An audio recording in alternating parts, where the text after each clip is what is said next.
What's up, guys? It's Thursday, June 19th, and today's episode is brought to you by Total Wireless, the official wireless provider of UFC. They're in your corner with unlimited 5G data that won't slow you down.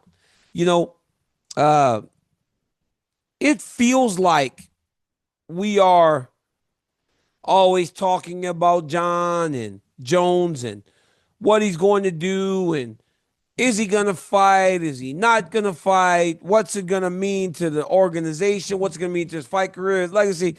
Well, it finally feels like we have some sort of idea of what he wants to do going forward. Dana White was on Jim Rome yesterday, and Jim Rome asked him directly, how long are you planning to wait? Dana said, we're probably going to have something in 2 weeks. That's a number that's defined, which is something we didn't have before. Before it was very soon. He said in about 2 weeks, we'll have something for you. Well, we didn't even have to wait 2 weeks because Jon Jones spoke first. Jon Jones was on a podcast the other day, and I'm taking this from MMA Junkie, where he was sitting with a guy, and they were talking about where he's fought before, asked him if he ever fought in Canada, all this other stuff. And the guy asked him, what's next? You know, what's next as the champion? And Jon had some very interesting things to say. He said, I don't want to say that I'm retired because, let me pull this up in Luis's text messages. He sent me a picture. I don't want to say that I'm retired because, geez, look at this stupid ass. Okay. He's actually talking to Fulson MMA. Okay, first off, here we go. I don't want to say that I'm retired because fighting is in my blood. Right now, I could really care less about fighting. I've been doing it my whole life at a very high level, and when the itch comes back, if it comes back, then I'll do it with my whole heart. Let's break that down first.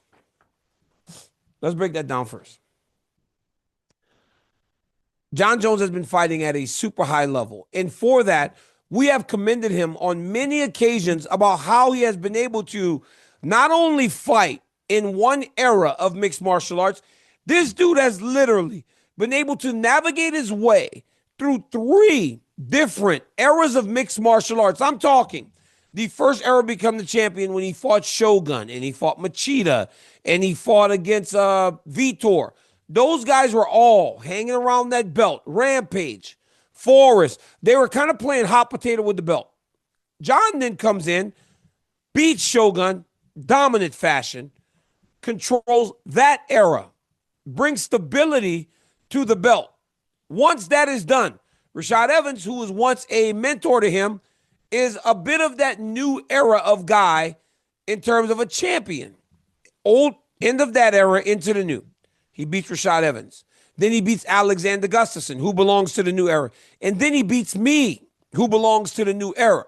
He's in that era of guy, and he's navigating his way through that.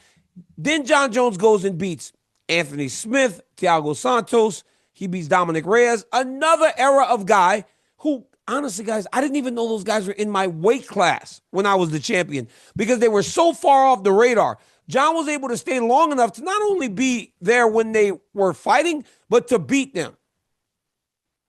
3 eras of mixed martial arts and do it at a level that was crazy.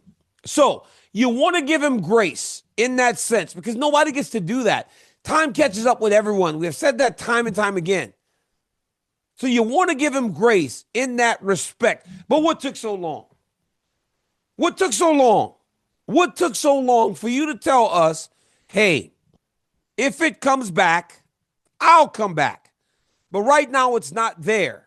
What took so long? You will get grace in that regard by not saying something, by waiting to say something. You gave people the idea that you just don't want to fight this guy. Seriously, that you just don't want to fight this guy who represents another era fighter. So does Cyril Gane. He beat Stipe Miocic, but come on, guys, we all know Stipe was done at that point. But I saw some clips recently of Stipe landing on Jon. I don't even remember him doing anything positive in that fight because he seemed so far behind Jones. But when I saw those clips, he is actually landing. And if he was landing, I'm imagining Tom Aspinall will land. But what you guys can't forget, this guy has a good chin. Jon Jones beat me when I was at my best. I was never better in my career than that fight in Anaheim. I was never better, a mixed martial artist. Whether I beat Stipe, whether I beat Derek Lewis and Dan Henderson, all those guys, I was never better than that night he beat me in Anaheim. And he beat me. That's where my idea that he isn't afraid of Tom Aspinall comes from. Because if he could beat me then, I feel like he could beat anyone in mixed martial arts. But by taking so long, he's now giving you the idea, well, he's afraid. So then he goes on to speak about Aspinall more, and he says, Aspinall is not in a position to excite me. It's the truth. Because if I whip his ass, it's going to be the next guy. There's going to be a whole new fan base of somebody that everybody believes in. That might have worked before. That's not working this time. That's where Jones loses me. That's where Jones loses me. I get it that he's seen the great hope of someone that's going to beat him in the past. There's never been someone like this. Now, I just told you I was never better than that fight in Anaheim, and he beat me. Let me tell you why it's never been someone like Aspinall. Because of the way the roles have changed. If this was Jon Jones at 28 years old, no worry for him. And Aspinall would not be the biggest threat to him. The reason Aspinall is the biggest threat to him today is because he's 38 years old. Because he's lived a life of excess, partying, living, doing all those things that back in the day got him into trouble. Sure, we have not seen him doing those things yet. I mean, obviously, he still has a good time. I don't know if it's to the extent that he did before, but Aspinall's the biggest threat today because the roles have reversed. At 28 years old, Jon would have seen Tom a million times over and fought him already. But Jon at 38 recognizes that this dude's a little better. He's not afraid, like I told you guys a long time ago. He just doesn't want to get knocked out. He doesn't want that. Jon Jones prefers to let his legacy stay as is, with the caveat that he didn't fight Tom Aspinall and run the risk of fighting Tom Aspinall and getting beat by Tom Aspinall. That's where the difference lies. That's where the difference lies. The difference lies in him knowing that he is a tad bit slower. We can all see it. We all have eyes. He's a tad slower. It happens when you start at 19 and at 21 become the world champion. You've been the world champion for 17 years. Of course, you're going to miss a step. But you know who hasn't? It's Tom. And that's where the dangers lie. That's where the worry comes from. So that's why we're seeing a man say, this guy doesn't really excite me. When in reality, it's exciting, but it's also very scary. So he'd prefer to leave that legacy intact, knowing in time everybody forgets, hey, he fought everybody else. Because we should not judge him based off one thing. We really shouldn't. But for a long time, people asked for him to go up to fight at heavyweight against guys like Cain Velasquez, Stipe in his prime. And he was very hesitant about doing that. He fought Stipe at 41, no problem. He fought Cyril Gane, who's at limited, no problem. Now he's got a guy in front of him that is very dangerous, very hungry, and he's kind of going, I don't really want to do this. But guys, guess what? Maybe it's just over. Sometimes you just know it's over. Chael and I discussed this a while ago. Sometimes it's just over. And when you know, you walk away. Unfortunately, he waited so long that it's going to look like it looks. So right now, it's time to strip him. Strip him.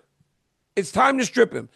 He was talking to Fulson MMA. He was talking to Kyle from the Nelk Boys, and he said this. He's just not. He's not in a position. He's not in a position to like excite me. It's just the truth. It's gonna be this. It's gonna be the next guy. There's gonna be a whole new fan base of somebody who everybody believes in. I've done this my whole adult life. There it is. Him talking to Kyle. That's the actual clip of him talking about Tom Aspinall and saying how Tom needs him. And he's telling the truth. You know, he's telling the truth. No matter how great Tom Aspinall is, he needs that fight. He needs that fight to go over. It's a tale as old as time in all of sports, all of wrestling, all of everything. When the Lakers became the best and Magic Johnson took over from Larry Bird, he had to go through Larry Bird. When Michael Jordan became the world champion, he had to go through Magic Johnson. You feel the era switch. Jon Jones will, if he doesn't fight Tom Aspinall, stop that from happening. But ultimately, it's time to strip him. He doesn't want to fight this guy. If he ain't going, it does not sound like he's going to fight. It's time to take the belt. It's time to move on and hope that that itch he speaks about comes back. And if it does, stick him in there with Tom Aspinall. Give him no other choice. I got to be honest with you. I would make him fight Tom even if Tom wasn't the champion, because I think that's the fight that matters. Tom Aspinall's ready. Tom's going to go fight someone else.